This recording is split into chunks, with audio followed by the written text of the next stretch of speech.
guys, and welcome to the first build video of my homemade CNC. The CNC has a 5 foot by 5 foot torsion box top. This will allow a half sheet of plywood to be cut at a time and a maximum material thickness of 6 inches. The whole project cost under $900 to make. I have free plans to download, as well as a cost breakdown spreadsheet with links to all the products I used on my website, DIYbuilds.ca. So without further delay, let's get started by building the table which supports the CNC and all the electronics underneath.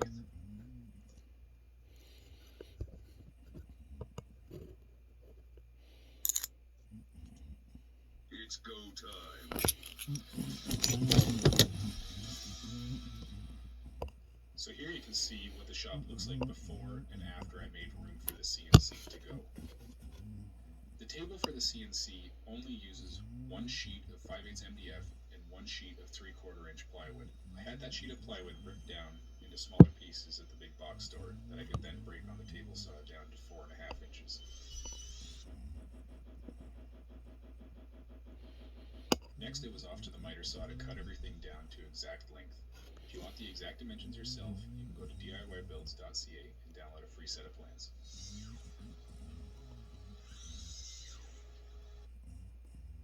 The legs are comprised of two pieces butt jointed together with glue, screws, and nails.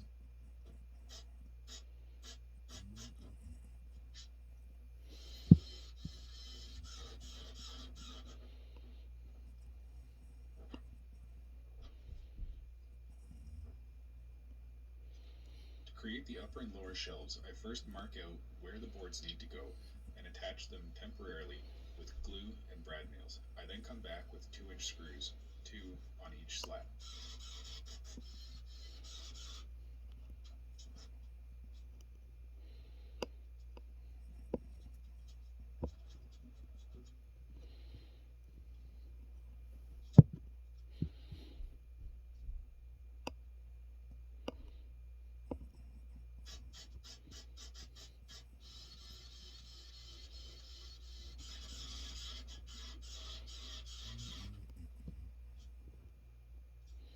The top of both shelves, which is identical, is comprised of 5/8 MDF, 4 feet by 4 feet each. It's attached with a lot of glue, a lot of screws, and a lot of nails.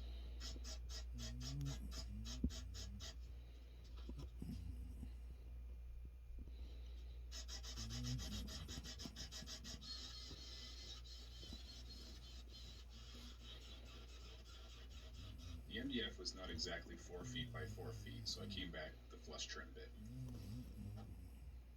To start attaching the legs, I first flipped over the top shelf on its top, marked out on the legs where I was going to apply glue, and then checked everything with a square before firing in a few brad nails.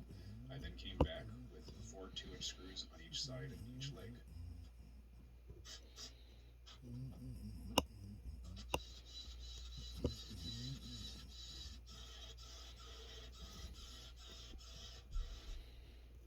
I cut some scrap wood spacers in order to put down the bottom shelf at the exact height that I wanted it. Now, getting the shelf up here was very tricky by myself, and a bunch of the spacers started falling down. So I kind of had enough of that and drove in some brad nails to keep them in place.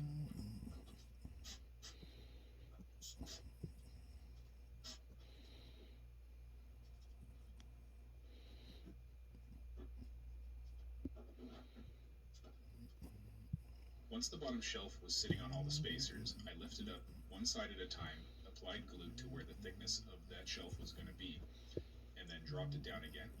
I then drove in 4 2-inch screws on each side of each leg.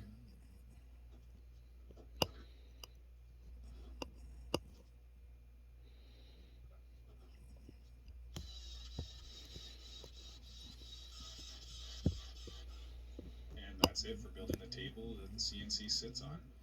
I just had to move it off the assembly table without killing myself and get it into the corner. And I found out the corner is very uneven, so I later shimmed 3 of the legs.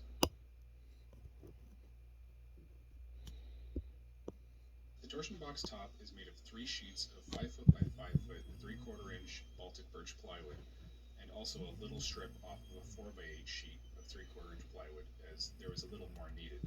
And the rest of that sheet will be used for the gantry and other parts.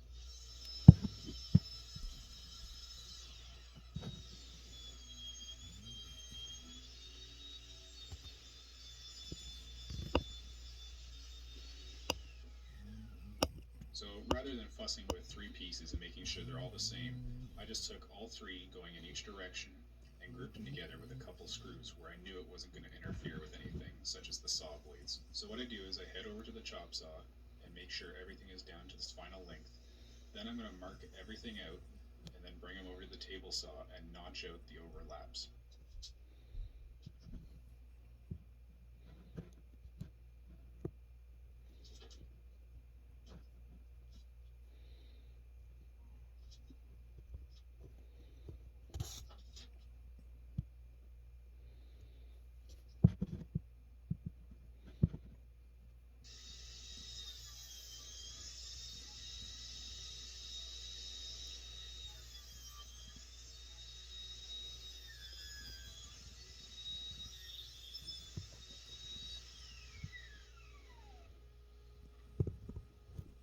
So now that everything is notched out and cut to final length, I lay everything out and do a quick dry assembly.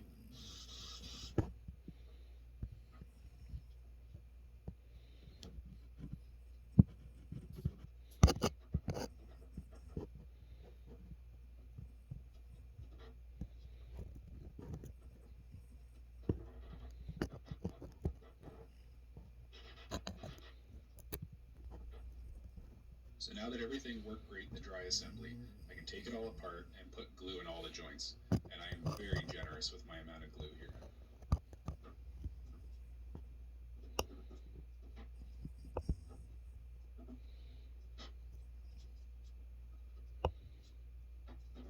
So I start laying glue all over all the top, and I'm going to slap down the 5x5 sheet of Baltic birch. I'm going to use a square to make sure it's square and adjust all the inner pieces for the right offsets along the sides.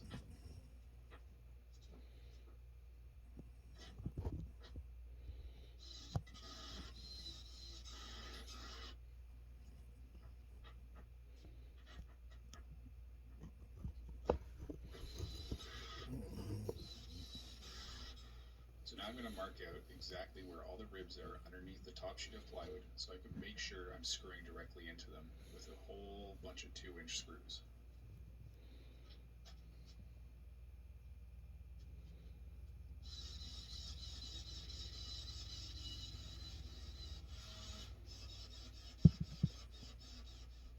I then give everything a light sanding just to get rid of any fuzzies or any little burrs that are sticking up. Then it's time to flip it over and do the exact same thing to the other side.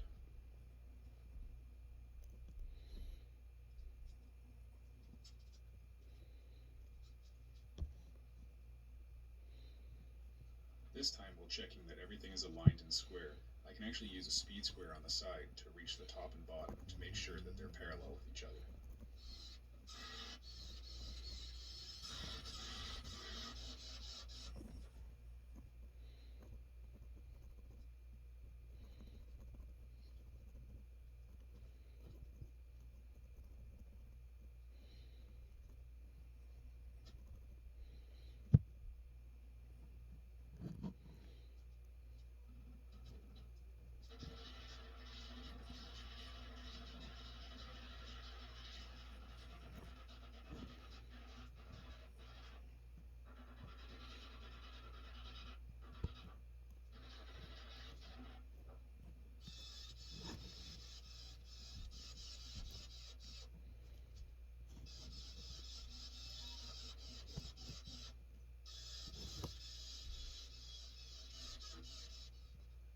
Now, the last two side pieces, I mark in place and cut to length after everything is done because there could be some variances in the thickness of the plywood. This ensures that there's a perfect fit.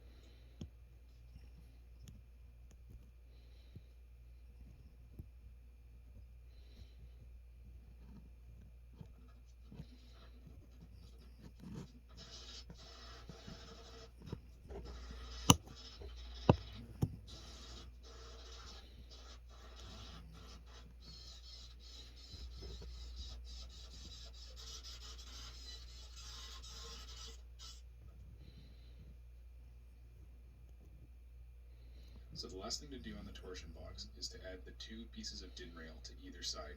These are going to be our linear guides for the gantry. To install the DIN rail, I'm just using a jig to keep the spacing the same on the top, bottom, and middle, and everything is kept in place with a whole whack of 1¼ inch washer head screws.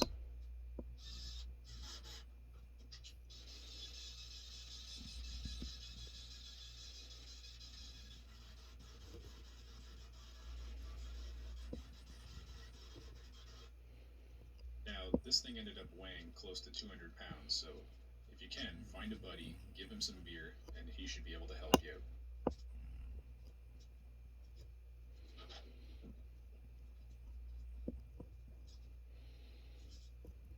So the gantry build begins like any other part of this, with breaking down the stock needed. The cut list can be found at DIYbuilds.ca.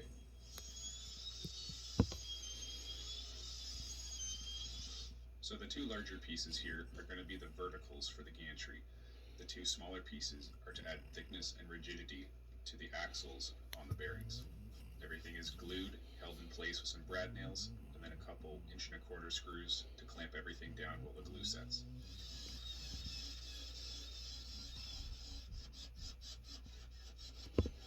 I can then mark the location of where the bearings are going to be located and bring them over to the drill press and drill them out with a 3/8 inch hole. Now, the 3/8 Forstner bit I was using left a little too much slop in there, and I found that the spiral bit was a great fit. Now, to mark the location of the lower bearings, I first mark where it's going to go left and right, and then I install temporarily the V-groove bearings and a little piece of rail, and I can put another bearing and mark exactly where that hole is going to be. Trace out the inside of the bearing with a pencil, and then I can line up a Forstner bit to that circle and simply indent the center of where it's got to be drilled out.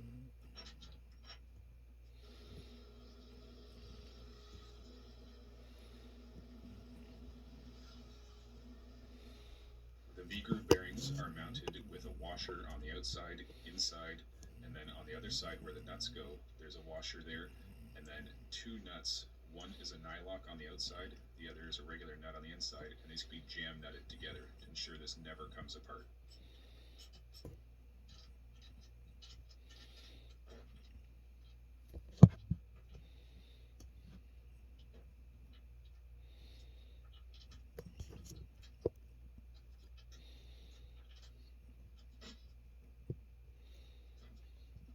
I then mark out and drill out where the 1/2 inch holes are going to go for the 1/2 inch bolts. Now I found using the 1/2 inch Forstner bit this time created a better fit than my 1/2 inch spiral bit.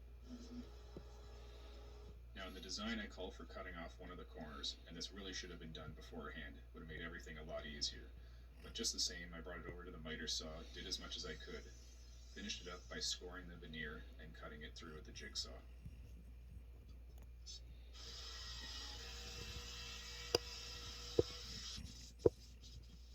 After making sure that the bearings were working properly and the gantry was able to slide back and forth, I could then drill out my hole for where the motor is going to be mounted. This hole accommodates the raised circular section on the motor itself. Then I'm going to set up a jig with my router to cut out the size square that is required for the stepper motor to seat into. This is done because the shaft on the motor is only so long, and it really needs to be sunken in to accommodate the pulley that gets mounted.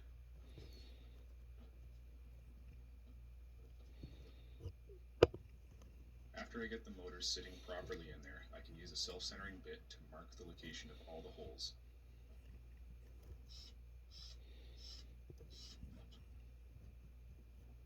I then widen these holes out to accommodate a 1032 bolt and a nut on the other side.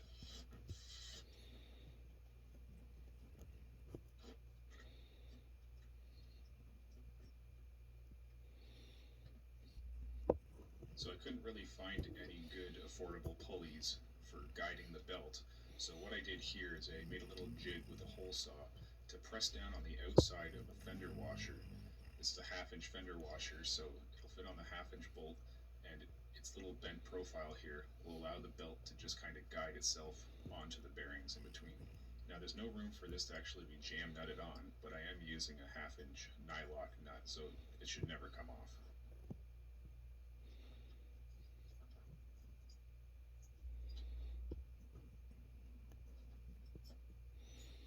And now you're about to see what happens when you don't double check your measurements. And now you know why there's 2 extra holes in the gantry. So next I need to mark out the height of where the belts are going to be tied off at each end. Once they're marked off, I can bring them over to the table saw, stack them all together, and cut all of these grooves at the same time. To attach these, I just use a temporary scrap on top to line it up. Then I just pin it in place with some brad nails and come back with 4 2-inch screws. Just for a little bit of extra reinforcement, I cut out a little triangle, put glue on both sides, and tacked it in with some brad nails. One screw should keep it plenty secure.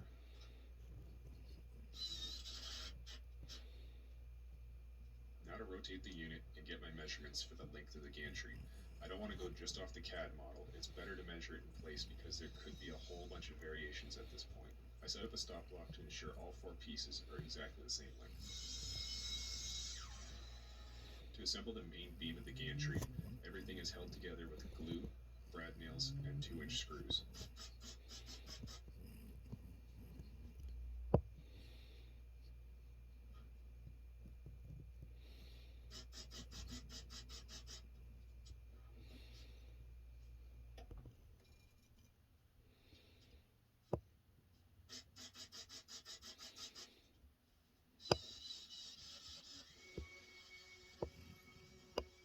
I then measure and using an angle grinder, cut the din rail to final length as it comes in 2-meter lengths. A few quick strokes of the file takes off all the burrs left by the angle grinder. I then clamp a couple of scrap boards up to the side that allows the din rail to be aligned perfectly with the edge. This ensures parallelism between the 2 rails. After the 2 ends are secured, I come back with a caliper to check the distances at both ends and in the middle. Everything is within a couple thou, so I just go ahead and drive in all my screws.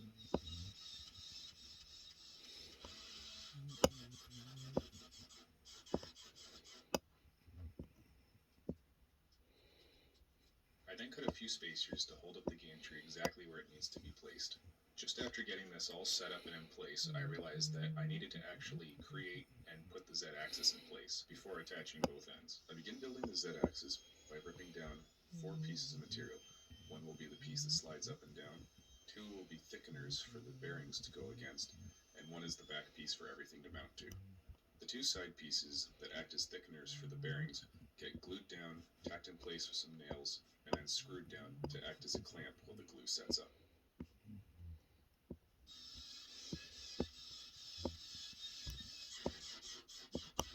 I can then mark out the position of the top 2 bearings and center punch a hole, then bring them over to the drill press to drill out the 3/8-inch hole.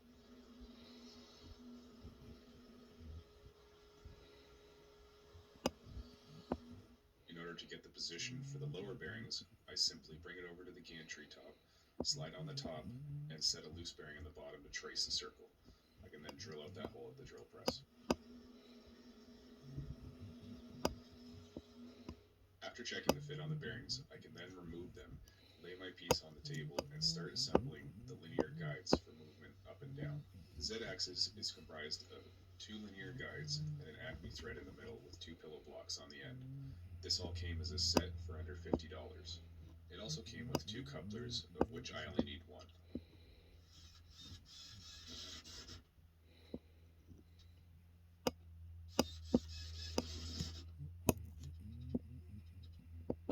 The linear guides are intended to be mounted with some machine screws, which I didn't have, so I just simply widen the hole a little bit to accept some number 6 wood screws. In order to make lining up all the guides easier, I'm going to cut a scrap piece of hardboard and hot glue it down to the bearings, making sure everything is aligned.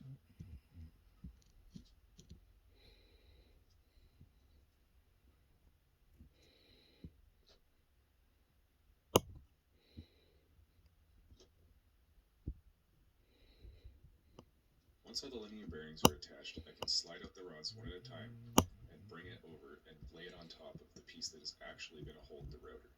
This is hot glued in place temporarily while I drill all the holes through the linear guides and attach the number 6 wood screws.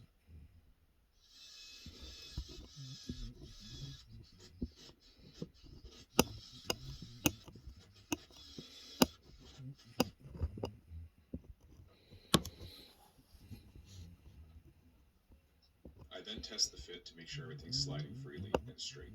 I can then work on cutting a scrap piece of wood to use as to hold the nut that slides up and down the Acme thread.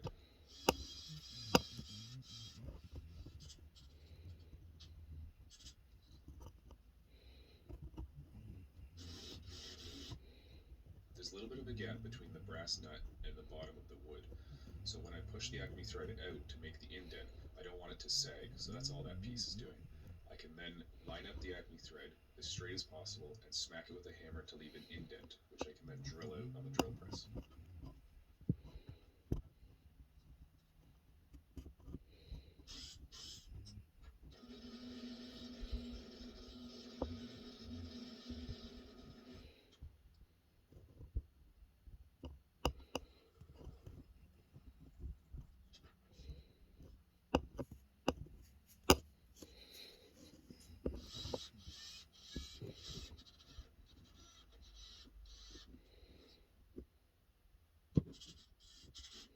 With the Acme thread nut now installed, I can do final assembly and tighten up everything once it's looking good and working properly.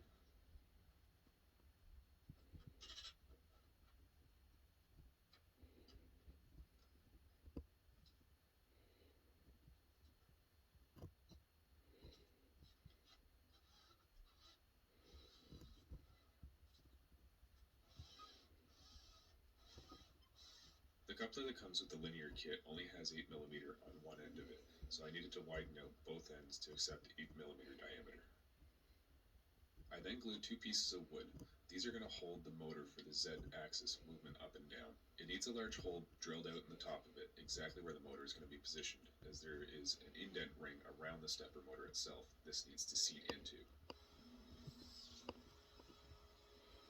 Also, in order to tighten the set screw on the coupler, I need to drill a small hole to accept the Allen key.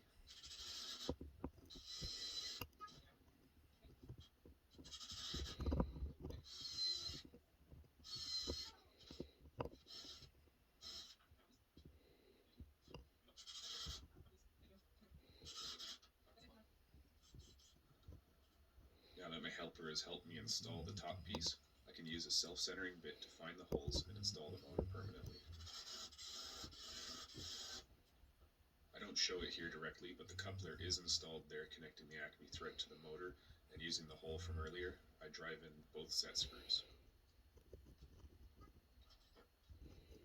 I then start laying out the piece that's going to be holding the router in place, and using my god-awful $5 hole saw kit, I burn my way through two holes.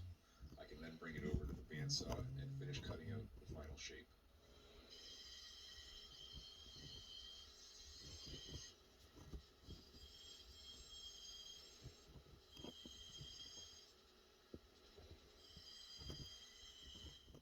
A slot is then cut in the end to create a spring effect, and a hole drilled in the side which will accept a screw later to clamp down on the router and keep it in place.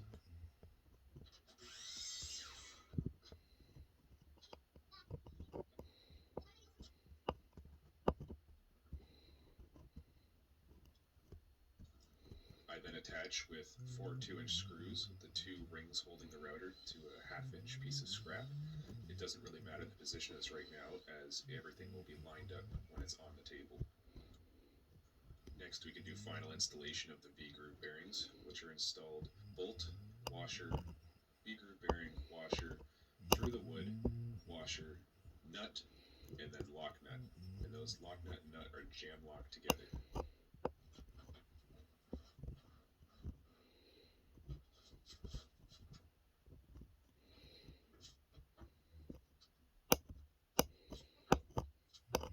I drove in only one screw on each end to act as a pivot point. That way I can twist and change the direction of the Z-axis, checking with a square against the table. After everything measured up square, I drove in all the screws in each end.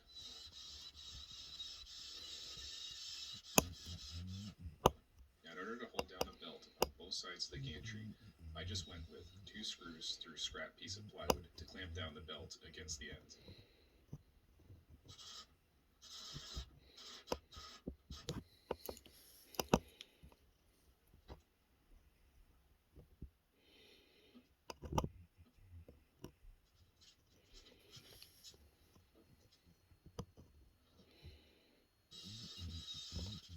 Now, as it came time to clamp on the opposite end, I made sure to pull down extremely tightly on the belts, tensioning them enough to about, let's call it an A note. I drilled some pocket holes into a few scraps of plywood to act as supports for the drag chain. One end of the drag chain is attached to the table, and the other is attached to the gantry.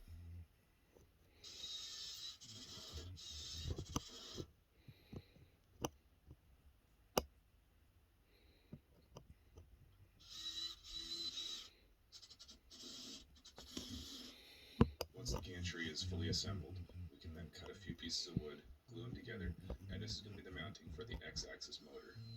The first thing to do is drill the half-inch hole for the half-inch bolt, which is going to hold the guide roller bearings / pulley. I then take the assembly over to the gantry and Z-axis and fasten it down with 4 screws.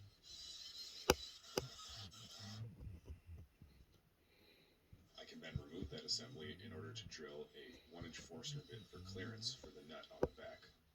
The guide bearing is then installed, bolt, washer bent outwards, 2 bearings, washer bent inwards, a smaller washer on the inside, on the outside a washer and a lock nut. I then put the pulley on the stepper motor and then align it up with the guide bearing. This then gives me a measurement for how thick a standoff I need for the motor.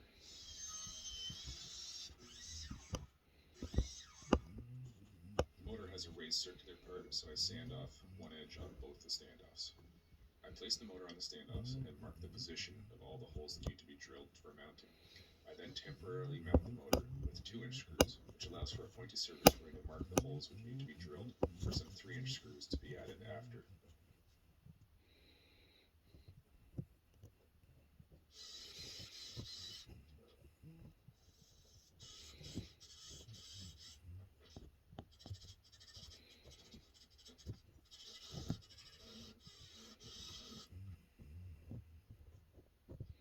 Using the mounting holes from earlier, I reinstall the screws back into the assembly.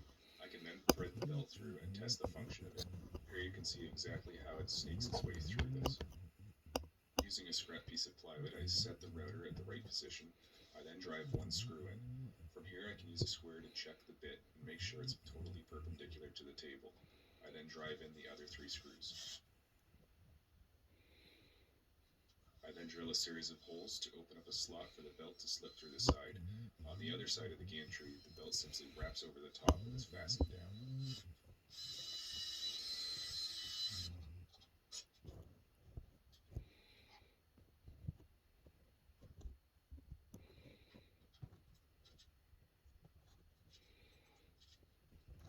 The same for installing the gantry belts. I simply tension it down and screw it down with scrap pieces of plywood. To install the drag chain, I take a scrap piece of plywood, drill a couple pocket holes, and then I can attach the drag chain to one end of that, making sure that it's totally perpendicular.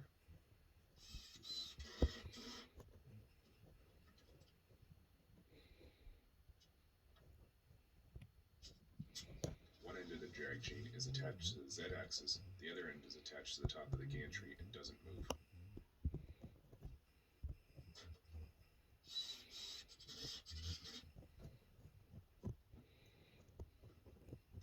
The last thing to do on the Z-axis is to install a spacer block and then attach both over travel limit switches for the Z-axis. As you can see, the limit switch arm needed some re-engineering to activate.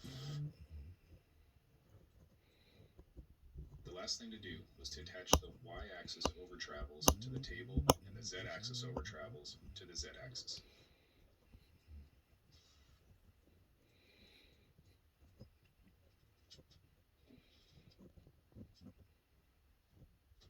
So the first thing I do is break down a sheet of 5/8 MDF. This is going to be the wall to separate the unused section of the lower shelf and the controls cabinet, which needs to be sealed off for proper airflow. The cross members that support the table actually run perpendicular to this piece, so I needed to mark out and notch out those areas. In order to mount this dividing piece, I'm going to use some scrap plywood, drill a bunch of pocket holes in it. These will then get glued and nailed on, and then screwed in place when the divider is installed.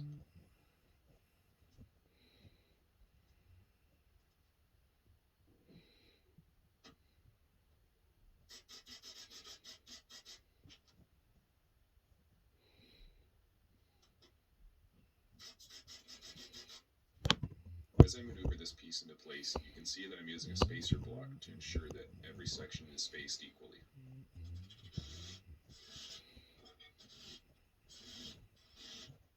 Back over at the table saw, I ripped down another sheet of 5/8 MDF. This is going to be used to house the fan that cools the unit.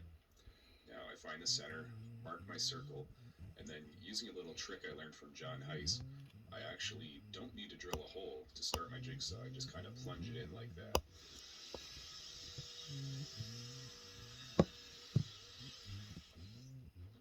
The way I chose to mount this fan is just by taking the stock grill that comes with the fan and attaching it with a bunch of screws on either side of the cage.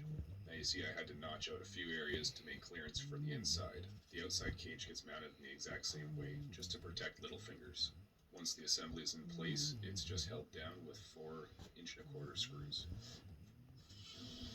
So the last thing to do was just take the controller that controls the speed on and off and just kind of mount it to the back wall.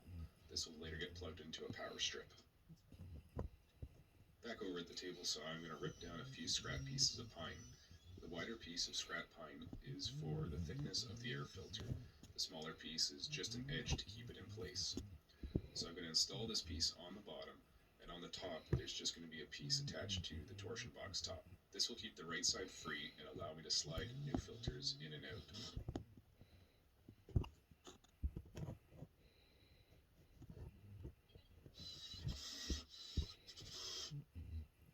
Using some more of that 5/8 MDF, I've ripped down a small section, which is going to be used as the shelf to house all the electronics. When cross-cutting to final length, I have a small scrap that I cut nearly in half to add as braces for the shelf to attach at both sides of the table. This is simply glued, and then a few brad nails hold it in place.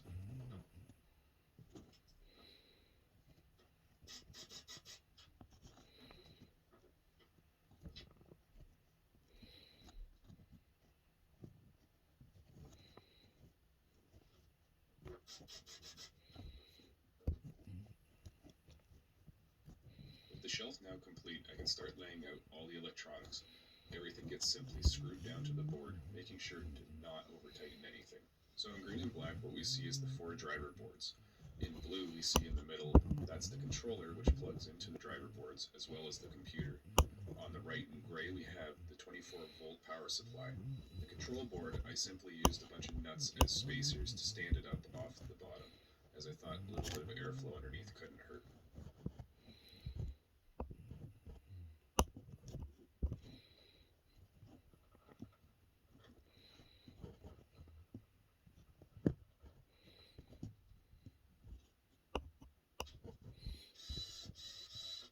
The power supply also received a few spacer blocks, just to increase airflow underneath the unit.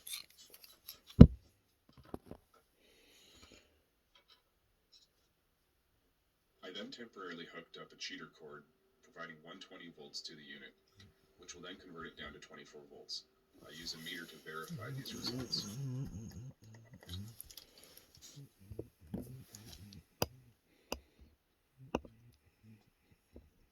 In order to begin wiring these up, I first needed to decide which driver boards needed to be X, Y, the cloned version of Y, otherwise known as A, and Z axis.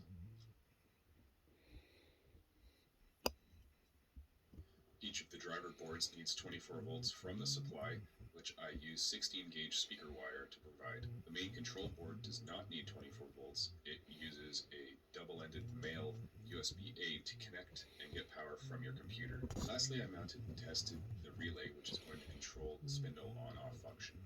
All the electronics, including the computer, are mounted underneath, so I need access. So I created a door out of Lexan using just a hinge and a piece of scrap Lexan.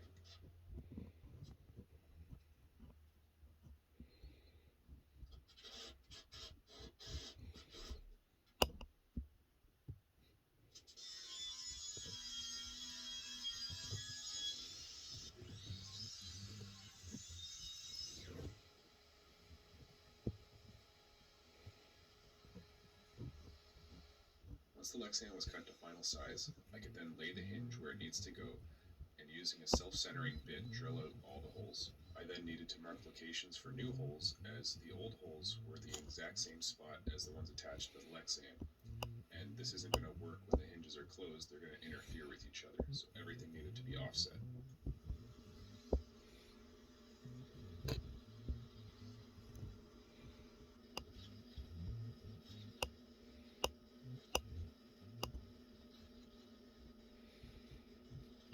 The hinge gets attached to the Lexan with some simple 832 nuts and bolts.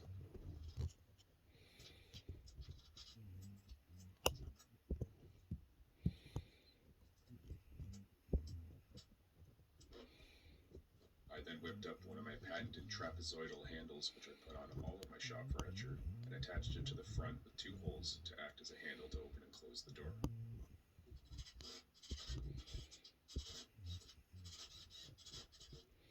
With the door now installed and fully functional, I take a scrap piece of plywood, rip it down to about 1.5 inches wide and the proper length to fit between the shelf and the top. This is going to be used to add a window to the right of the door, as the door does not stretch across the entire front.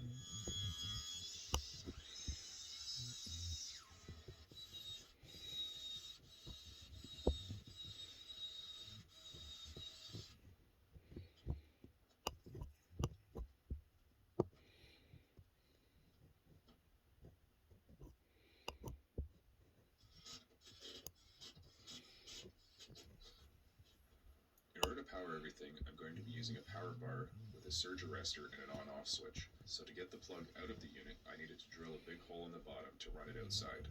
The power bar was then screwed down so it didn't move. Using a couple spacer blocks at the same height on both sides, I can then drop in the shelf with all the electronics in it. Once the shelf was seated properly, I drove in 2 screws on either side, one into the leg, one into the dividing wall.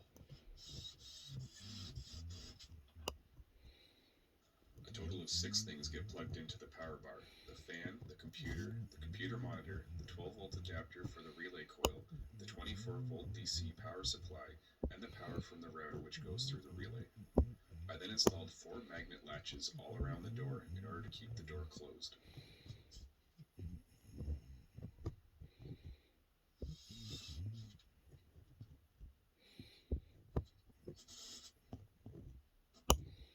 I then bent up and drilled a hole in a scrap piece of aluminum and mounted my e-stop push button.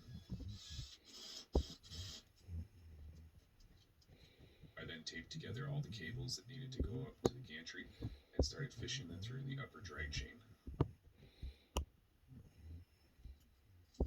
I then took a scrap piece of pine and then started drilling some holes through it. This is going to be then ripped down, and these will be used as clamps to hold all my cables in place.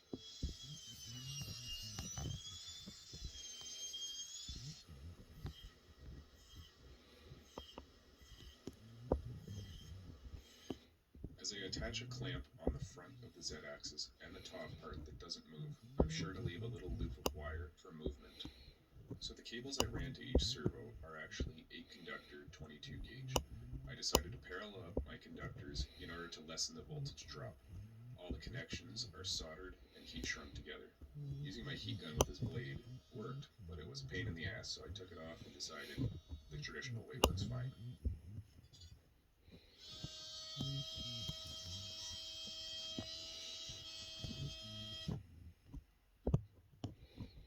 After the connections were all made, I simply pulled the slack back through the drag chain. As you can see, the wires are just kind of hanging out the back right now, and I want them to come through the side of the gantry. So using a series of holes and rocking my drill bit back and forth, I created a slot for all the cables to pass through.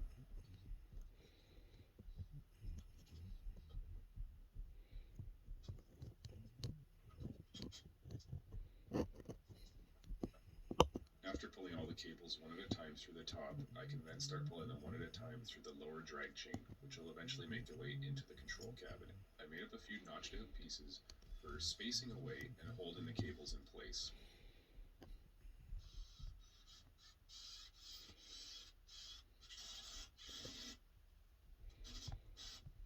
I drilled a couple holes through the side of the gantry underneath the main beam where the 2 motor cables were going to come for the Y-axis.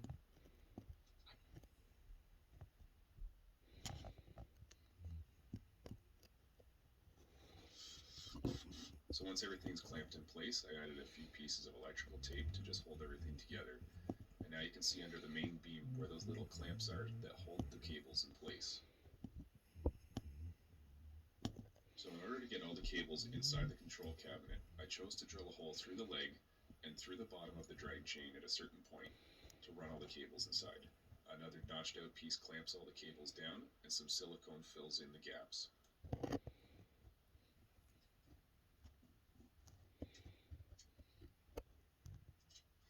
So the first thing I'm going to do is get a 4-inch PVC pipe, which I use all over for my dust collection. And I'm going to heat up one end of it, as I need this end to butt up nicely against the router and get as close as possible. So I'm going to heat it up and then flatten it with a block of wood on top and a block on bottom, just to keep it kind of straight. As you can see, as I push down without the piece in the middle, it actually wants to buckle in on itself. So clamping these two pieces together is really going to give me a nice flat surface. The collar on the router sticks down about an inch lower than the mounting bracket for the router. So the PVC pipe is 1 inch longer, and I'm going to bring it over to the bandsaw and chop off the one side closest to the router, as to increase airflow on that side. This PVC pipe is going to have the hose going on the top and the opening on the bottom to suck. So in order to mount this PVC pipe to the Z-axis, which slides up and down, on the top I'm going to be attaching a piece of wood with a couple screws to the PVC pipe directly.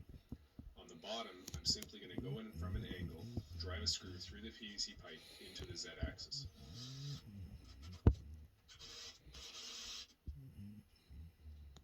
The next step is to modify the pipe going over to my miter saw station. I'm going to insert a Y fitting here and branch off over on top of the CNC. I simply cut in, cut away as much as I need to, and then install the Y fitting with some PVC cement. I get a lot of questions and concerns about using PVC cement, but for me, it's not really a big deal, because if I ever need to change anything, I'll just cut it apart, add a coupler, and re-cement it again.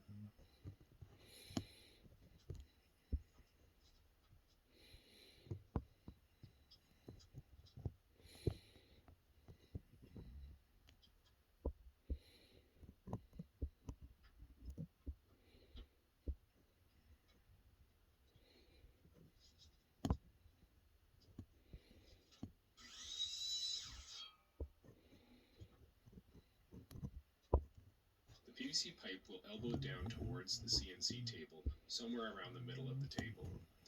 Now I'm going to be running a 4-inch flex hose down from that directly into the pipe. Now you can see I didn't quite have a long enough hose, but a coupler in the middle works just fine with some tape.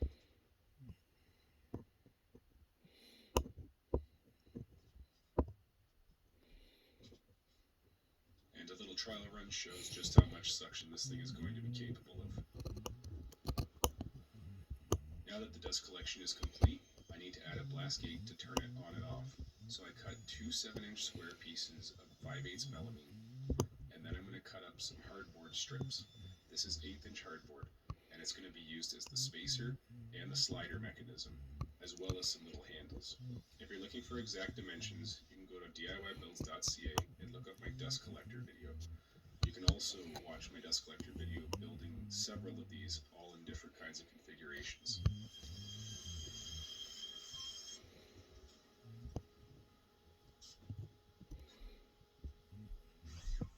The first step is to use 3 staples on both sides to attach the guides, and using the slider as a spacer in between. Then I'll take the top piece, put it on top, and drill 4 holes in each corner, being sure to look out for the staples and to make sure I'm drilling through the guide. Then I'm going to mark out the location of the hole, drill a pilot hole, and bring it over to the scroll saw and cut it out to final size.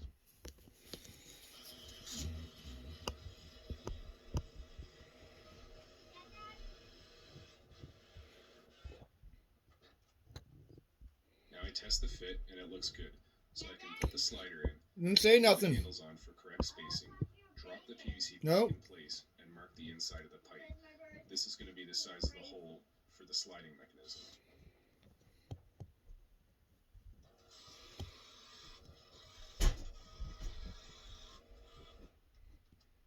Now that the hole is cut in the sliding mechanism, it's time to glue on the handles onto both sides.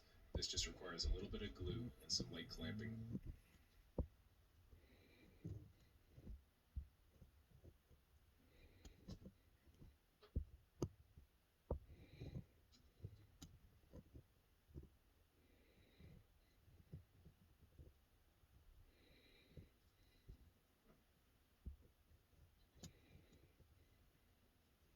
Once the glue is dry, take off the clamps and test the function of it.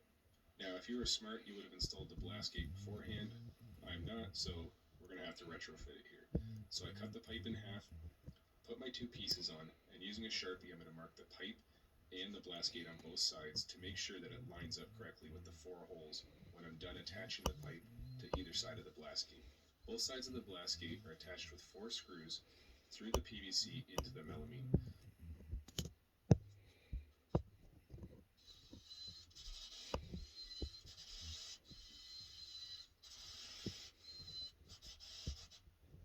Before reassembling the blast gate, I make sure to put the slider back in place, drive the 4 screws, and then it's time to add some silicone around the edges. I then cut up a small scrap of wood, which is going to be used to trigger against the limit switch, which we'll install next. 2 small screws are then installed to keep the limit switch in place. The wiring is then done off camera to connect the switch up with the rest of the circuit.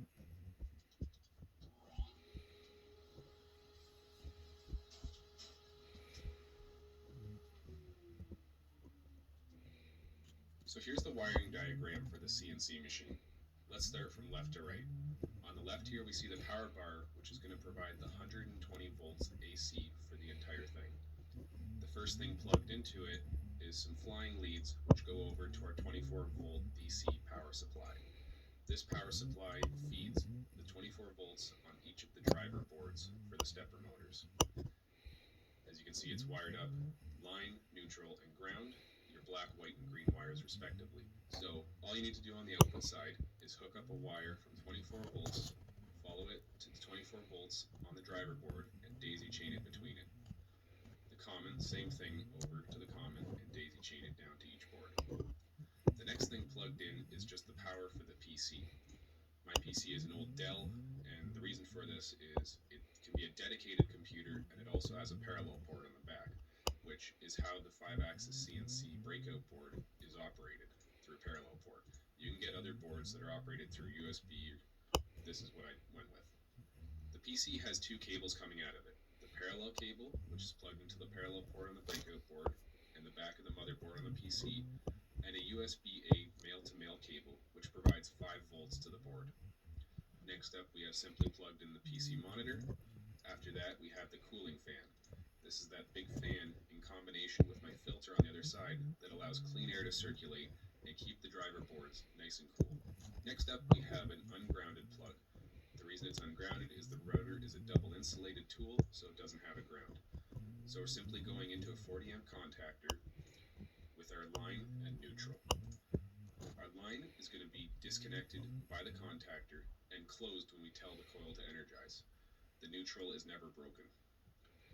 Next up, we have plugged in is a 12 volt power adapter, which feeds 12 volts through our normally open contact on the breakout board, and the common provides power back through the coil, completing the circuit, energizing our coil, and turning our router on. This is done within the MOX software to control this relay. So the next thing is our 5-axis CNC board.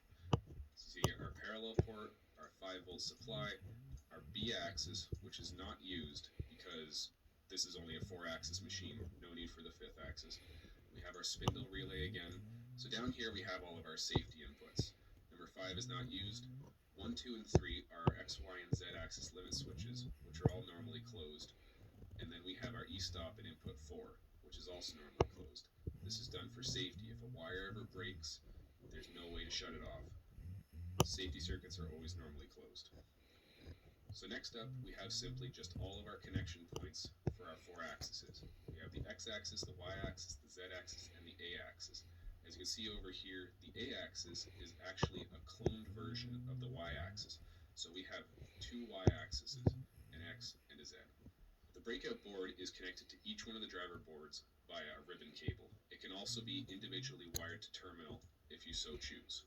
So the driver boards again have 24 volts going to them for power, the common for the 24 volts, and then we just match up our stepper and 5 volts between the breakout board and the driver board. On the right we have the B+, B-, A+, and A-. This is simply connected up to our stepper motors with a 4-pair 22 gauge shielded cable. The shield goes back to ground, and you can see the symbol here is for twisted pair. So we have 2 twisted pairs in this cable. It doesn't matter. We just need a shielded cable that connects up to the leads on our stepper motors. Now, And that's the best it's going to get. The A+ was red, the B- was blue, the A+ was She black, is. and the A- was green. This may be different for you. Do not mess up this connection. And this connection is simply made between the flying leads and my cable with solder and some heat shrink. And that's pretty much it. All you do is just match everything up on the driver board between the motor and the breakout board, and everything over here is your power circuits. Okay guys, so this is the Mach 3 software that's going to run the CNC. So we need to do a bunch of setup before we even start. So let's go up to config, let's say select native units, and we're going to select inches. It's already selected. Next we're going to go back up to config, and we're going to go to ports and pins. So everything here is pretty much okay. So next we're going to go over to motor outputs, and we're going to enable our A-axis. Then we're going to change both of these columns to match what we have on our parallel port connector.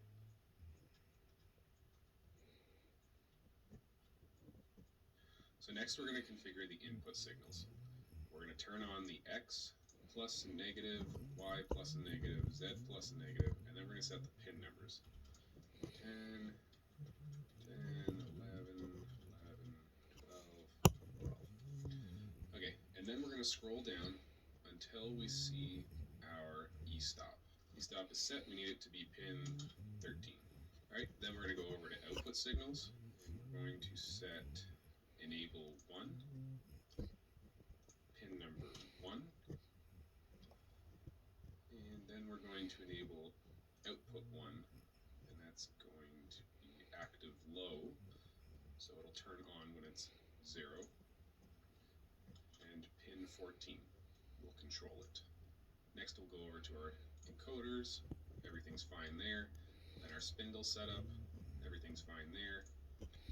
Mill options, everything is fine there as well. And we'll hit apply. Okay, so now we need to go back into our config, and we need to start tuning the motors. Now this is what's going to tell it how many steps per inch. So you're just going to have to tune your motor with what pulleys you have, what motors you have, and adjust this. You're going to have to keep measuring and readjusting. So for mine, it was 1,131 steps per inch. And I want my velocity to be 200, acceleration 20. We're going to change this to 3 and 3. And we'll hit save axis settings. And we do the same thing for the y-axis. Save axis settings, and the same thing for the a-axis, because the a-axis is a clone of the y-axis. And now we're going to go to the z-axis, which is a little bit different because we're using that ball screw or Acme thread assembly instead of the belts.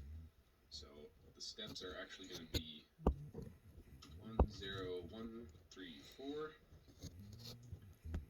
and the speed will be 40, acceleration will be 2, 3, 3, save settings. Okay, all done. Next we're going to go into general config, and everything looks like it's set up okay already. Okay, so let's go back into config. We don't care about hotkeys, homing limits, or toolpath, so we're going to go into slave axis. This is where we're going to set up our A-axis to be a clone of what the Y-axis is. So we'll go Y-axis, slave axis, A, the other ones are set to none. There we go. And that's pretty much it for setting up your Mach 3 software. So now that everything's configured, all I have to do is attach my stock to where I need it, make sure that these screws that are holding it down, because I don't use any clamps or anything, make sure these screws aren't going to be hit at any point with the bit, and then I can bring it over to its origin point with the arrow keys, and then I can lower the Z-axis with page down.